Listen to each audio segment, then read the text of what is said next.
Yo, Philly 254 living life. Back at it. So as you can see from what you're looking at right now, this is a very special video today. I had to knock it off, man. I had to knock it off. We got the Asus ROG Ally. Now I know I've been posting my thoughts on whether or not I should get it or whatnot on my community posts, but shoot, your boy had to do it. I had to do it for the culture. So we have the Asus ROG Ally. So we'll start off from the very jump, and in this, what this video is going to be, it's kind of like a initial impressions of what it's like to have it. Keep in mind, I've only had it for a few days, and so I'm not going to try to do too many Steam Deck comparisons. That's going to be a video all to its own, as well as I'm not going to go super in depth. I'm just kind of like we did with the Steam Deck. I'm going to go in depth. This has plenty going to it, so those may be videos of their own. So, but what this will be is my initial impressions and just my thoughts on it, and whether or not, do I think it's worth the buy or not. So here we go. So first things first, out of the box, what do you get? Obviously, you get the Ally. All right, there you go. From the Ally to the charger. USB-C, by the way. Always gotta love a USB-C. Of course, you get your manuals and instruction manuals and whatnot. But also, one thing you may miss is underneath the top, there is a nice little stand you can kind of pull out. You can see where I took mine out. Nice little stand. Stand isn't nothing impressive, nothing crazy, but it's nice. It's a nice little thing, and it definitely works. Shrunk it right there. And yep, does its thing. So if you don't already have a type of stand or anything, this will actually hold you over till you get yourself one that's a little bit more impressive or whatnot. No, oh, and by the way, for those who may still be wondering, whether you are or not, I still got my baby. She's still in there. She still gets play. So don't worry. This is still a Steam Deck channel as well. So don't worry. Ain't nothing changing as far as the Steam Deck is concerned. It's still gonna get covered and everything else. So we good there. We're just adding the Asus ROG Ally. What you gonna call the Ally for short. So you take it out the box, and then what next? So we're gonna walk it through the setup process. The setup process is not too crazy if you've used to setting up a PC. If you're thinking this is gonna be like a console or even the Steam Deck, which is kind of like a mixture between the two, you're gonna be a little confused. You're gonna be a little taken back a little bit. This is straight up like a PC. So what I mean is you're gonna have to sign in to Windows. You're gonna you'll have to let Windows set itself up. It's gonna do its initial updates or whatnot, and then you gotta sign into Windows. And I mean full sign in. I mean it even has Microsoft Office and everything on there. So the whole process takes a little bit of time, especially with the updates, whatever updates that may be pending upon the initial setup. But once it's done, you're done. Part of the setup process, and I'm just going to go into the actual buttons on the Ally, is one, definitely has a fingerprint scanner. The power button is also a fingerprint scanner. So just keep in mind, it works pretty well. I don't know how well. I've heard some people have some issues with the setting up the fingerprint scanner. I haven't had any. There has been a couple of times when the Ally's been asleep for a while that I'd have to actually manually put in a pin. But for the most part, fingerprint scanner works flawlessly. No big deal. No issues here. No muss, no fuss. You got your volume buttons. You got your USB-C where the actual power goes. You got your little, your little plug-in where you can plug in an external GPU, which is cool. The Asus does provide that functionality. They're pretty expensive, so I don't know how practical it would be, but it means that if you really want to, you can turn this thing into your primary gaming device. But you can plug in an external GPU. Got your your SSD, your micro SD card. Then of course you got your 3.5 jack here. You got your fan vents. You got your buttons. Your typical buttons. Oh, I'm moving around. I forgot I'm already in there. So with all that being said, everything works. The analog sticks, they're a little too loose for my taste. but the D-pad is definitely nice. It feels good. I've tested it with a few games. I got it on Wednesday. I tested it with a few games. When I say a few, really two. I started Rust, but didn't really go too deep into Rust, so I just wanted to see if it ran, which it did run on official servers and everything, obviously, because this is a Windows device. The D-pads felt good. We got your start button. You got your little button that takes you to Armory Crate, which is their, I guess, the skin they kind of would rather you work out of when gaming, which makes sense because this thing, again, is basically a Windows PC. It has a Windows desktop like a Windows PC and everything. So you're in Armory skin, it doesn't look so daunting. Get your games. Your games are right there in your face. So it feels a little bit better. Got your buttons, quick settings, or your command center, should I say, which you can alter multiple settings from the drop of a dime, no matter where you're at. And there you go. Got all that little jazz right there. Takes you back to the gaming library. And what's really nice is on the back you have these paddles. These paddles I had trouble with. I was trying to figure out what they were. Basically, they allow you to access what they call second functions, but basically hotkeys. So you hold down, for example, the left paddle and press Y. Now the actual Y button, or I'm pressing X now. The actual X button, which I think I started recording, the actual X button brings up the taskbar. You know what I'm saying? The Y button, I think it screen records. So you can use that for the actual function keys as, well, I want to say function keys. You can use them as like hotkeys or whatnot, and does its thing. Buttons feel good. Now, past the setup. Once you're in there, you're in the game. No, you're not. And no, you're not. Because the thing about this being a Windows-based PC, there are a lot of updates. So first things first, and then you don't log in. Upon login, you don't come up to the boot up to the actual Armory Crate screen. You boot up to your desktop, your regular old desktop. So once you're on the desktop, just go down, just like you would on your Windows PC, go down to the updates, and you got to update all your Windows drivers and anything else that may have updates. Even Microsoft Office may have updates waiting. You know what I'm saying? So like I said, it's just like a PC. So you do that updates, but you don't stop there. Asus has their own software updates as well, and those updates I would hold off, because those are firmware updates. I would hold off because from what I've heard, the firmware updates can be hit and miss sometimes. So for example, I think one of the latest updates for this firmware update for this kind of actually harmed performance a little bit. So I'm still chilling with the previous version of the firmware until they kind of get us past that little jumping point. Oh, but we're not done. More updates are also in the Armory Crate, which it has its own updates. So you got to update that as well. Can be a whole thing. Definitely be a whole thing. I'm wishing that they would just have, whether it's an Armory Crate on the desktop, like an app or a shortcut or whatever, just a place where you can go, a straight up update center for all three versions. For all three systems that typically need to be updated on this thing. That way you don't have to go through different places to update it. Just go here, let me see what all updates I need, and let me just update or pick and choose what I'm going to update or whatever and call it a day. Alright, so you pass your updates. What's next? Well, now we want to sign into our various gaming platforms. So that's where Armory Crate jumps in. Now you don't have to, you can straight up do it from the desktop. No problems, no muss, no fuss. But I would suggest Armory Crate because that's where everything's laid out to you right then and there. You can even filter it. Let me see here if I can do it real quick. By platform. There we go. So that way you can see, well, I think I'm in list mode right now. But you can actually see, for example, Steam games are here.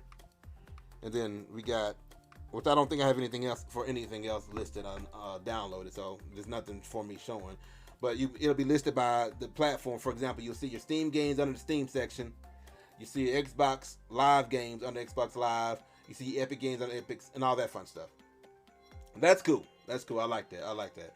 So you can definitely, this is where you want to get all your games. For example, you're going to do Steam. We're going to go over here to content. Bam. And that's where you see all your different platforms, of course. So Steam is really the only one I got. I got Xbox set up. I haven't actually played or downloaded any games. But for example, you go to Steam, and it takes you to the big picture mode of Steam. So Forgot. Hold on. There we go. The big picture mode of Steam, which if you have a Steam Deck, looks pretty familiar, don't it? So that's pretty awesome. Everything looks super familiar, just like that if you got a Steam Deck. So there's no issues with that whatsoever. And play your game straight from Steam. It looks super familiar to what you already doing, and you can keep it moving from there. Xbox Live or Game Pass, same thing. And this brings us to the fact that it's Windows 11 based. There is no weird setups as far as having to try to get anything to work or not work or whatnot. You know, I'm not trying to make any comparisons on Steam Deck or anything, but we all know that Steam Deck is meant for Steam, man. It's in the name. But you can play other systems or other launchers or whatnot in Steam Deck, Battle.net. I played Diablo 4 all the time on the Steam Deck. But it was kind of a, backwoods kind of way of getting it set up. So with this, it's Windows based. Just go to the website, download, install it, call it a day. It's added, and you're good to go. No big deals. No muss, no fuss. Just FYI. But these are all the positives to it, by the way. It's definitely once you get it going, it's cool. Now it's just the getting it going part, and then maintaining, because it's always the updates. I'm pretty sure I got an update waiting on Armory Crate right now. I'm pretty sure. Once you're getting going, it's definitely cool. As far as playing games, I haven't noticed anything weird or horrible or anything. Definitely just, it feels smooth, basically. Feels smooth when playing. I played Street Fighter 6. I played Aliens, Dark Descent. Just a little bit of Rust, and Rust was fine too. But I can't go too deep. And I literally just ran around for a few seconds as a naked and then hopped off. I just wanted to make sure it worked. But Aliens, Dark Descent, and Street Fighter 6 ran smooth as butter.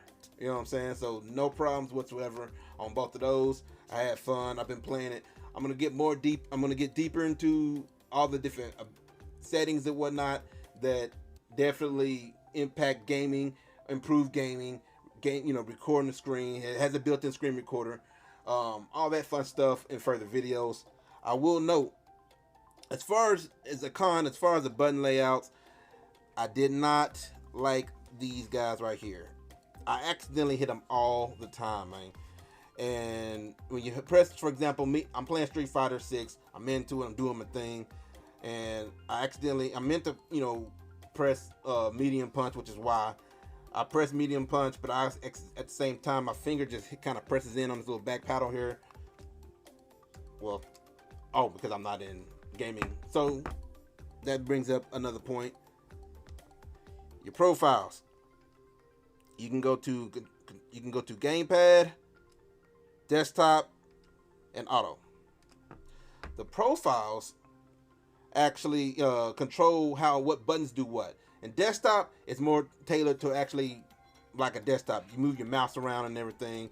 Gamepad is more towards gaming. So right there, see, I pressed the button, and now it's going crazy because I pressed the gamepad. So it's one of those kind of things where I was in Street Fighter 6, I would do that. I would press the little paddle with the Y button or whatever, and it would bring up something crazy, and I'm going back and I'm getting my ass whooped in Street Fighter 6. So there's workarounds around it. We'll make videos about it, but I wish that it wasn't so prominent there. The weight, it's much lighter than the Steam Deck. I will mention that. It's much lighter than the Steam Deck itself. I do enjoy the Steam Deck's more pronounced sides here. Like, I get more grip at it. And I feel like I don't accidentally hit the Steam Deck's own little paddles or buttons back there or anything accidentally, because these right here, these sides, these ridges, are more pronounced or more grip. I have something to grip. Right now, my fingers are just resting naturally right here, so I'm constantly accidentally hitting one of these secondary paddles and secondary buttons all the time. It's real easy. Especially when you really get into any particular game. Just FYI. Now, as far as battery is rough. Keep in mind, this bad boy is built strong. It's not trying to make comparisons, but it is built to be a level up from the Steam Deck as far as power and graphical abilities. So with that being said, battery is not the best at all. Steam Deck, I can get a couple hours out, maybe 3, depending on what I'm playing. This bad boy, an hour. But the cool thing about it though is you can actually change the battery consumption, which will perform gameplay experience, you know, your gameplay experience, but you can change battery consumption so that way it does not use so much battery when playing certain games. But of course, now you're dragging down your gameplay experience. So depending on what game you are trying to play, you may need that higher battery usage or whatnot. So just FYI, that power usage.